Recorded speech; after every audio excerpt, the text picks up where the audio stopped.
if you look at why Africa should actually be looking inwards, if you look at in terms of, let's just think in terms of the economies of scale, particularly in terms of job creation, over the next 10, 15 years, more than any other continent, African countries will create more jobs. Meaning that there will be more people, many more people in the continent needing financial services. As a sector, are you guys really ready? That's the question. So if you look at places like Nigeria, they will be creating about more than 27 million jobs over the next 10 years. If you look at places like South Africa, the same thing. If you look at a country like Kenya, they will create far more jobs than the UK, than even Germany. It means that a lot of people will need the sort of services that financial services sector actually provides. So there's every reason to be probably, if you like, much more innovative, much more positive. But if you look in terms of the state of the art within the sector, it tells a very different story. Then we have to be sanguine. We have to really reflect in terms of what we're doing.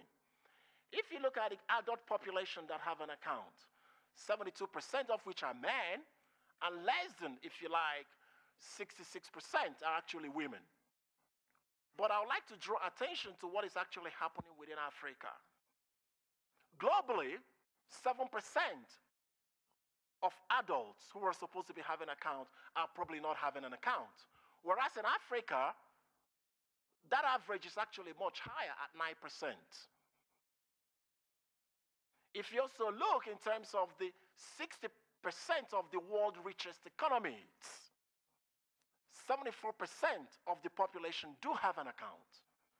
If you then look at the 40% of the poorest population, and I have to say, out of that 40%, 80%, if not more, of that 40% economics are in Africa.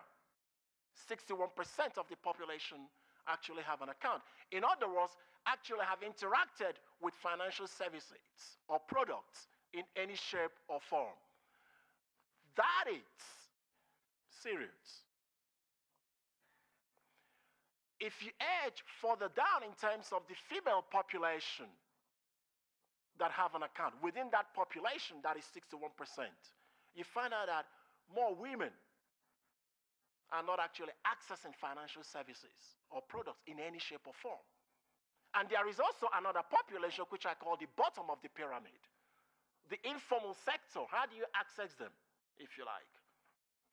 So that leads me to ask, as a continent and as a people, are we a cash-based society? Are we really ready culturally to engage with the sort of innovation that is happening across the sector?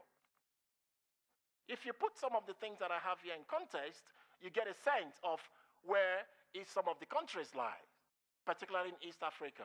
I'm interested in Ethiopia. If you look at Ethiopia, there's almost but nothing around mobile account holders. Not just in terms of banking, but even more so in terms of insurance. So they have not actually tapped into their neighbor, Kenya, that's actually doing very, very well in terms of mobile accounting. They have not been able to do that. And I was listening to the last speaker. He had some of the fascinating data that I am coming across in terms of why the sector is actually closed in Ethiopia. And Ethiopia is interesting. In the next 10, 15 years, about 5 countries in Africa will join the G20. By population, Ethiopia is very much placed to do that. Ethiopia is the second largest population in Africa, after Nigeria. So it really needs to look at itself in terms of what the sector is actually delivering. Because without financial services and without financial products, it's actually difficult to see how the economy can grow, if you like, how the economy can innovate. If you also look in terms of mobile services, again, some interesting stories are coming out. Botswana is actually at the end of it, at the top end of things. They are doing really, really well. But having said all this, Of course, there are challenges. You have to understand why some of these things are happening.